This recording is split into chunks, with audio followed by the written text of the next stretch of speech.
저는 평생 자식들만 바라보고 살았습니다. 그런데 막내가 결혼하던 날, 거울을 보니 그곳에는 낯선 할머니가 서 있더군요. 하지만 이 이야기의 진짜 반전은 여기서부터입니다. 안녕하세요, 여러분. 오늘도 따뜻한 사연으로 찾아뵙는 마음 톡톡입니다. 오늘 들려드릴 사연은 부산에 사시는 72살 김순자 할머니께서 보내주신 이야기인데요. 정말 많은 생각을 하게 만드는 깊은 사연이에요. 그럼 지금부터 순자 할머니의 이야기를 들어보실까요? 저는 1952년생으로 올해 72살입니다. 22살에 결혼해서 4명의 자녀를 키웠어요.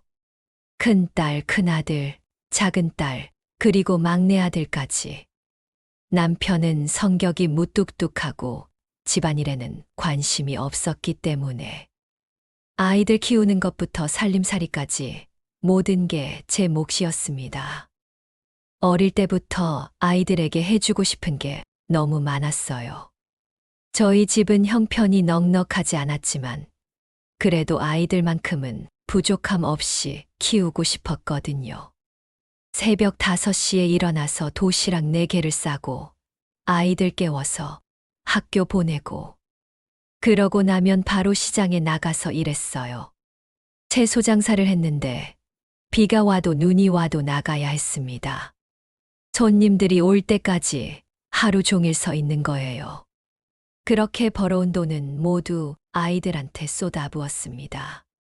큰딸이 피아노를 배우고 싶다고 하면 피아노 학원비를, 큰아들이 태권도를 배우고 싶다고 하면 태권도 장비를, 작은딸이 미술을 배우고 싶다고 하면 화구를 사주고요.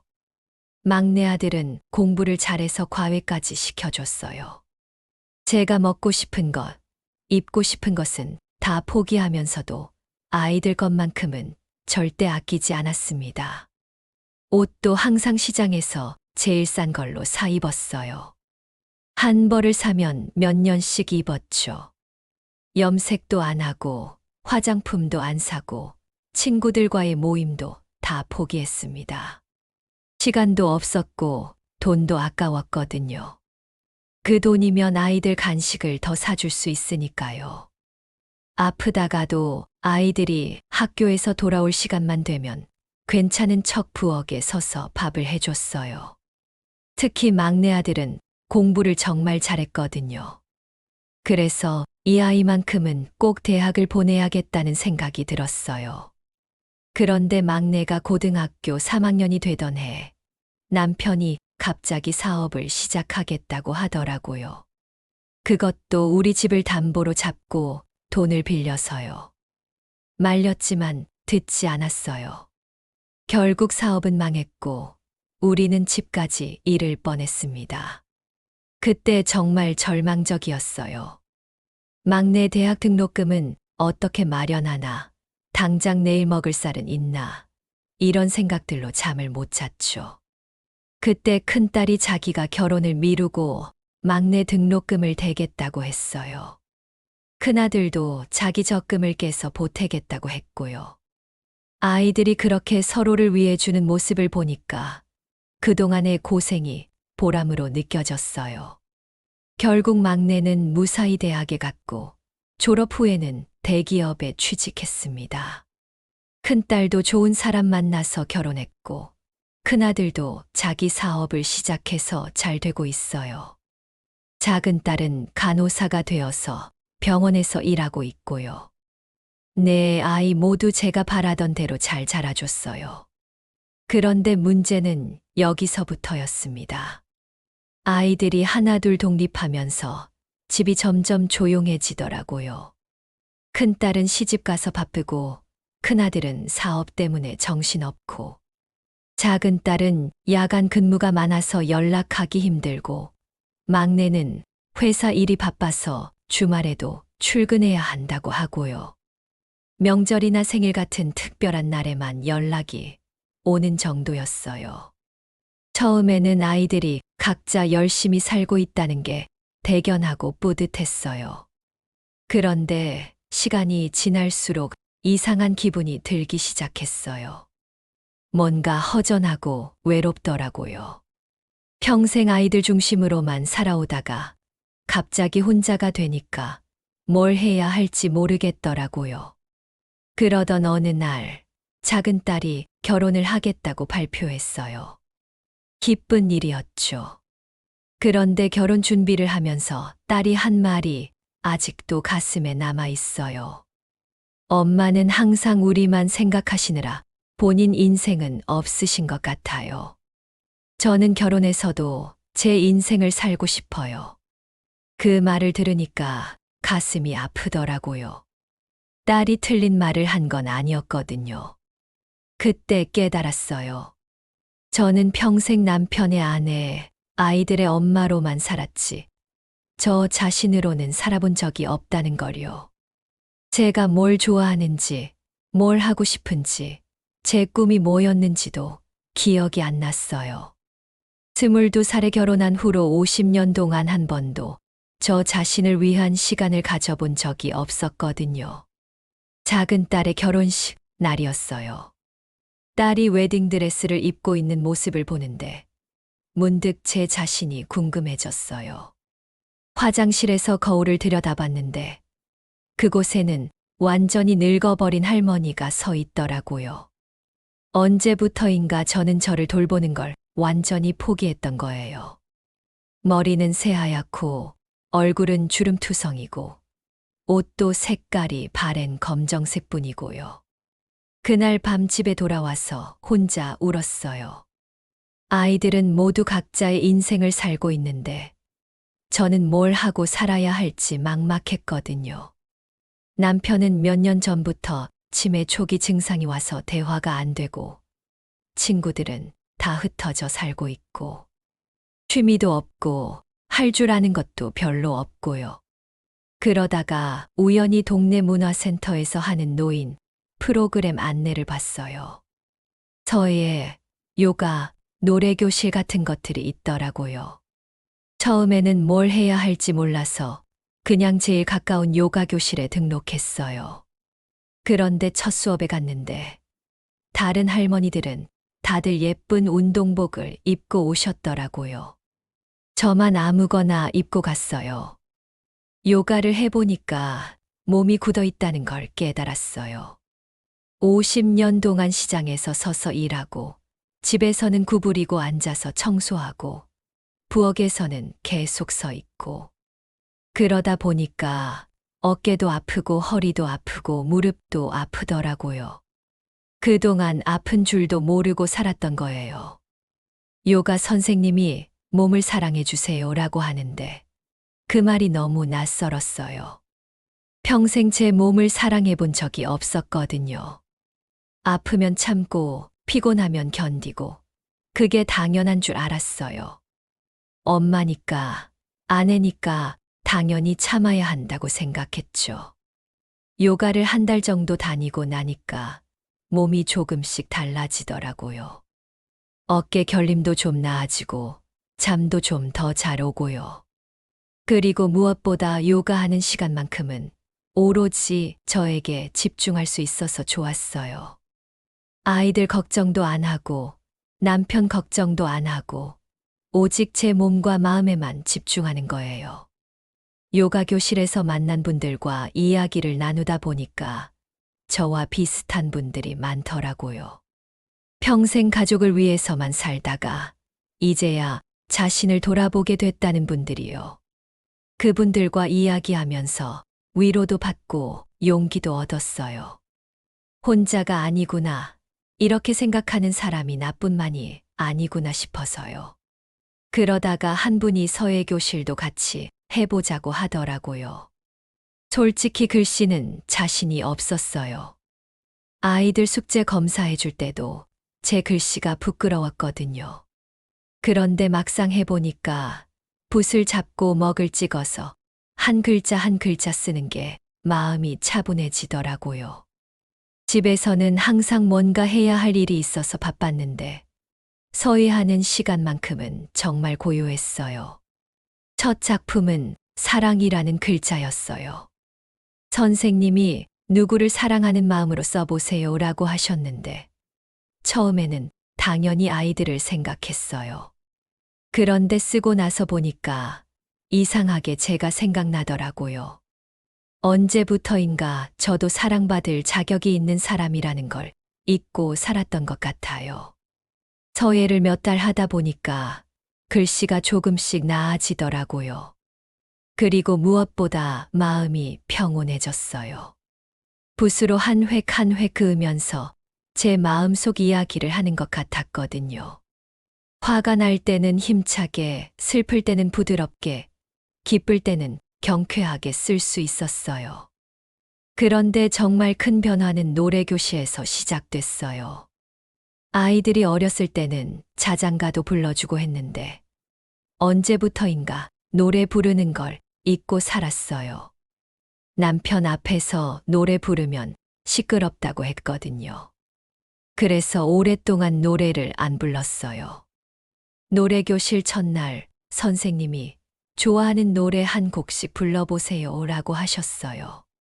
다른 분들은 다들 자신 있게 부르시는데 저는 목소리가 나올까봐 걱정됐어요. 그런데 막상 불러보니까 목소리가 생각보다 나쁘지 않더라고요. 물론 예전만큼은 아니었지만 그래도 제 목소리였어요. 첫 번째로 부른 노래는 고향의 봄이었어요. 아이들이 어렸을 때 자주 불러주던 노래였거든요. 그런데 부르다가 갑자기 눈물이 나더라고요. 아이들과 함께 했던 시간들이 떠올라서요.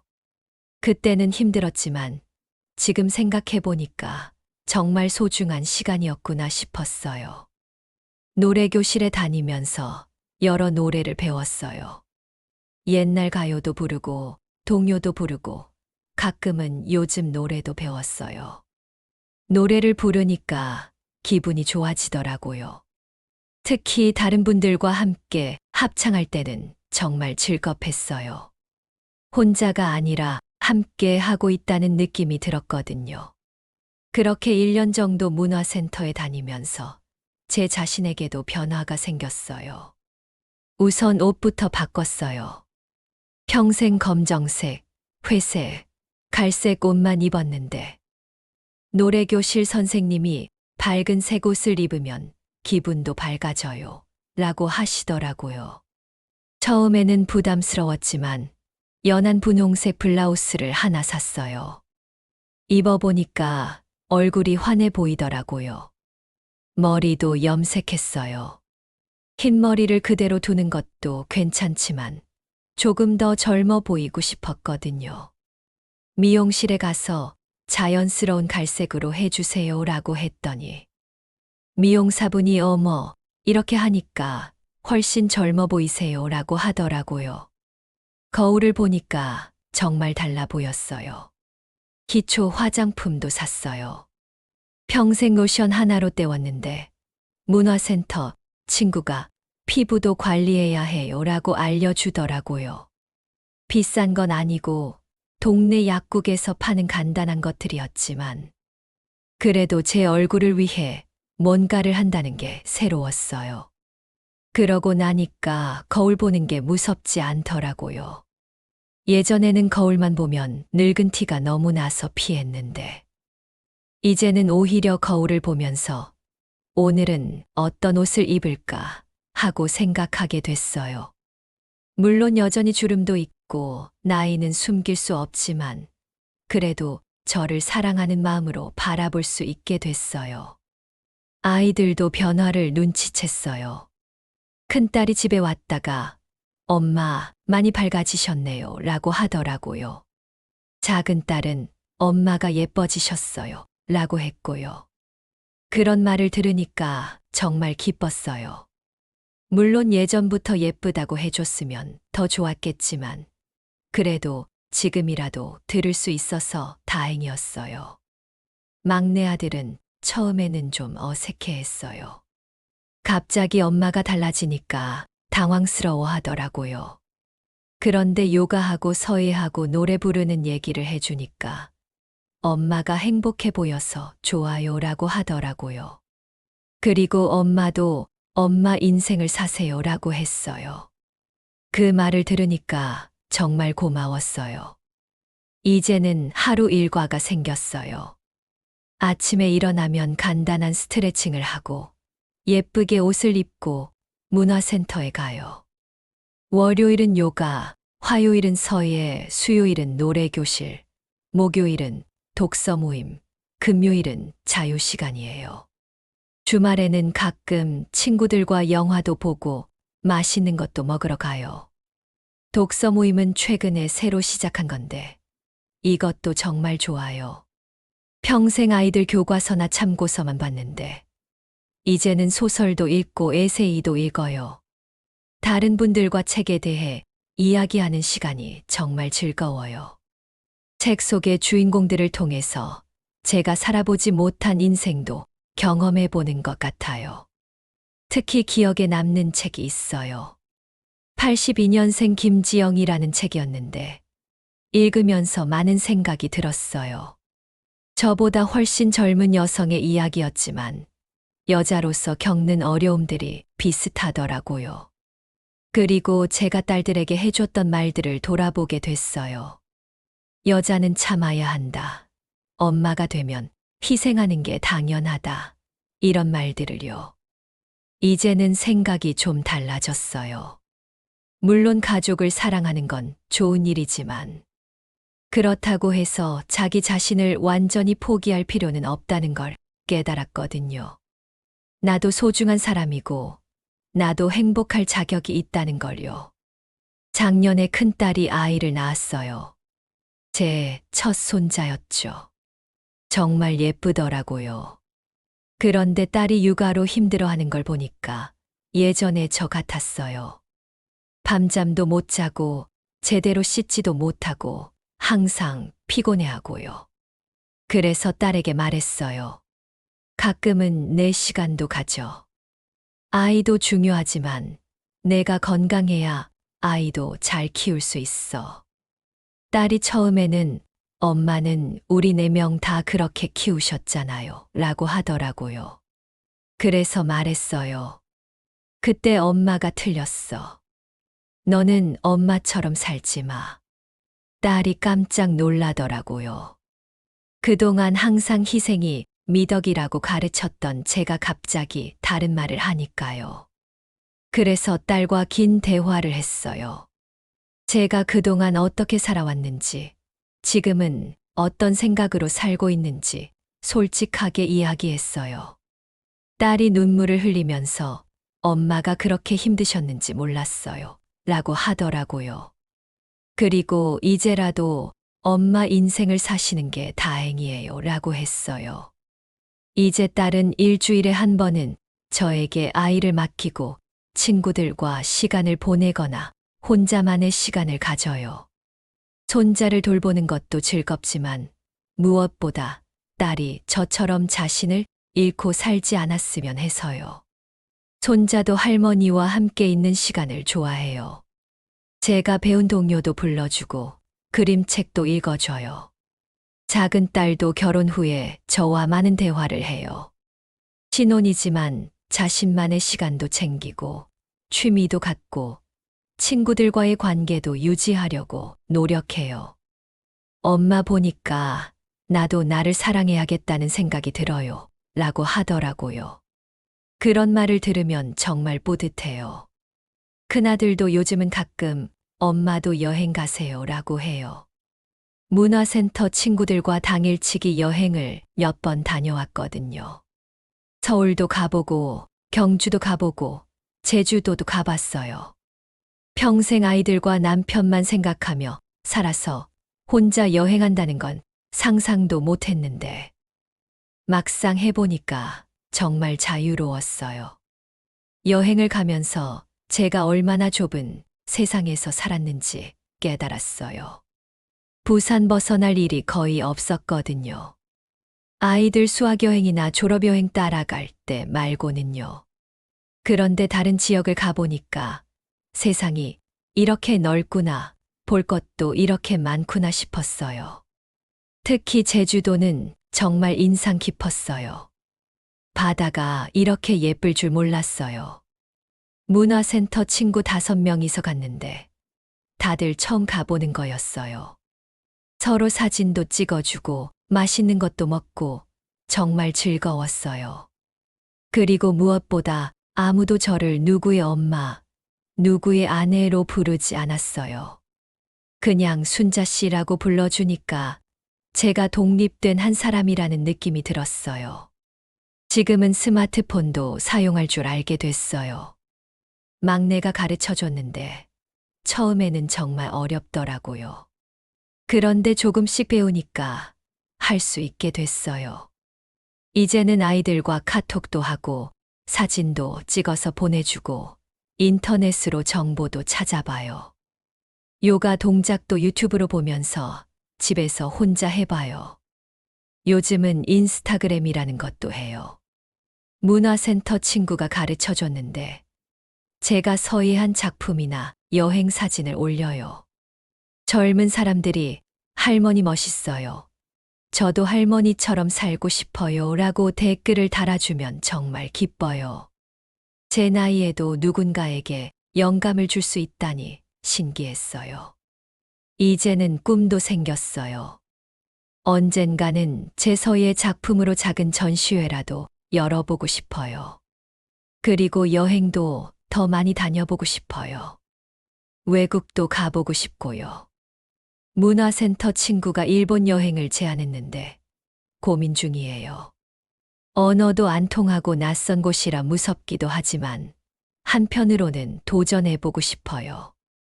그리고 봉사활동도 시작했어요. 동네 복지관에서 혼자 사시는 할머니들께 도시락을 배달하는 일을 해요. 저보다 더 외로우신 분들을 뵙고 이야기를 들어드리니까 제가 오히려 더 많은 걸 배워요. 어떤 할머니는 순자 씨는 참 밝아 보여서 좋아요 라고 하시는데 그런 말씀을 들으면 정말 뿌듯해요. 남편도 요즘은 조금 달라졌어요. 치매가 진행되면서 예전보다 순해졌거든요. 가끔 제가 예쁘게 차려입고 나가려고 하면 어디 가느냐고 물어봐요. 문화센터 간다고 하면 그래 다녀와라 하고 말해요. 예전 같았으면 집에서 뭐 하라고 했을 텐데요. 어쩌면 남편도 제가 행복해하는 모습을 보고 있는 건 아닐까 싶어요. 그런데 가장 큰 변화는 제 마음가짐이에요. 예전에는 항상 누군가를 위해서 살았는데 이제는 저 자신을 위해서도 살고 있어요. 물론 여전히 가족을 사랑하고 아끼지만 그렇다고 해서 제가 사라질 필요는 없다는 걸 깨달았어요. 저도 소중한 존재라는 걸요. 며칠 전에는 정말 놀라운 일이 있었어요. 큰딸이 갑자기 전화를 해서 엄마, 저 우울해요 라고 하더라고요. 육아 스트레스와 일 때문에 힘들다고 했어요. 예전 같았으면 엄마가 손잡아 줄까, 엄마가 뭐라도 해줄까 했을 텐데 이번에는 달랐어요. 딸아, 너도 내가 좋아하는 걸 찾아봐. 엄마처럼 뒤늦게 후회하지 말고 지금부터라도 너를 위한 시간을 가져. 손자는 엄마가 가끔 봐줄 테니까 걱정하지 말고. 그렇게 말해줬어요. 딸이 엄마가 이런 말씀을 해주시니까 마음이 편해져요 라고 하더라고요. 그리고 실제로 딸은 요가를 시작했어요. 저처럼요. 그리고 독서 모임도 가입했고 육아맘들과 소소한 모임도 만들었어요. 물론 여전히 육아는 힘들어하지만 예전보다는 훨씬 밝아 보여요. 제가 변한 모습을 보고 딸도 변화를 시도하게 된 거죠. 작은 딸은 신혼인데도 자기 개발에 열심히 해요. 간호사 일을 하면서도 상담심리사 자격증 공부를 하고 있어요. 사람들의 마음을 치료해주고 싶어요. 라고 하더라고요. 그리고 엄마가 늦게라도 자신을 찾으시는 걸 보니까 저는 더 일찍 시작해야겠다고 생각했어요. 라고 했어요. 아들들도 달라졌어요. 큰아들은 사업이 바빠도 가족과의 시간을 챙기려고 노력해요. 엄마처럼 가족만 위해서 살다가 나중에 후회하기 싫어요. 라고 하더라고요. 막내 아들도 회사 일이 힘들어도 취미 생활을 포기하지 않으려고 해요. 기타를 배우고 있는데 가끔 집에 와서 연주해 주기도 해요. 이렇게 아이들이 각자 자신의 삶을 충실하게 살아가는 모습을 보니까 정말 흐뭇해요. 제가 변하니까 아이들도 덩달아 변한 거죠. 그리고 무엇보다 제가 행복해 하니까 아이들도 편해하는 것 같아요. 예전에는 항상 엄마는 괜찮으시냐? 엄마가 너무 고생하시는 것 같아서 미안하다. 이런 말을 했는데, 이제는 그런 말을 안 해요. 대신에 엄마가 행복해 보여서 좋아요. 엄마 인스타그램 봤는데, 정말 멋있어요. 엄마가 배우는 서예 저도 배워볼까 생각 중이에요. 이런 말을 해요. 제가 짐이 아니라 영감을 주는 존재가 된 거죠. 며칠 전에는 정말 감동적인 일이 있었어요. 손자가 말을 하기 시작했는데 할머니 예뻐라고 하더라고요. 큰딸이 요즘 엄마가 정말 예뻐지셨어요. 아이도 느끼나 봐요 라고 하더라고요. 그 순간 정말 눈물이 났어요. 70이 넘어서 처음으로 예쁘다는 말을 자주 듣게 된 거예요. 이제는 거울을 보는 게 즐거워요. 물론 주름도 있고 나이 든 모습이지만 그 속에서 제 자신을 발견할 수 있어요. 예전에는 거울 속에서 누군가의 엄마, 누군가의 아내만 봤는데 이제는 김순자라는 한 사람을 봐요. 그리고 그 사람이 꽤 괜찮아 보여요. 문화센터 친구들과는 이제 정말 가까워졌어요. 서로의 고민도 나누고 기쁜 일도 함께 축하해요. 어떤 분은 손자가 대학에 합격했다고 자랑하시고, 어떤 분은 딸이 승진했다고 기뻐하시고, 저는 서예 작품이 잘 됐다고 보여드리고요. 그렇게 서로의 삶을 응원해주는 친구들이 생긴 게 정말 소중해요. 특히 영자 언니라고 부르는 분이 계신데, 이분이 저보다 5살 많으시지만 정말 젊어 보이세요. 평생 자신을 사랑하며 살아오셨다고 하더라고요. 순자야, 늦었다고 생각하지 마. 지금이라도 시작한 게 얼마나 다행이야 라고 항상 격려해 주세요. 그분의 말씀을 들으면서 깨달은 게 있어요. 나이는 숫자에 불과하다는 것, 그리고 언제든지 새로운 시작을 할 수 있다는 것을요. 70이 넘어서도 배울 수 있고 성장할 수 있고 변할 수 있다는 걸 제 자신이 증명하고 있는 거죠. 여러분, 오늘 순자 할머니의 이야기 어떠셨나요? 정말 많은 생각이 드는 깊은 사연이었는데요. 혹시 이 이야기를 들으시면서 공감이 되시거나 용기를 얻으셨다면 아래 좋아요 버튼을 꾹 눌러주시고 구독도 부탁드려요. 그리고 댓글로 여러분의 이야기도 들려주세요. 다음에도 더 따뜻하고 의미 있는 사연으로 찾아뵙겠습니다. 감사합니다.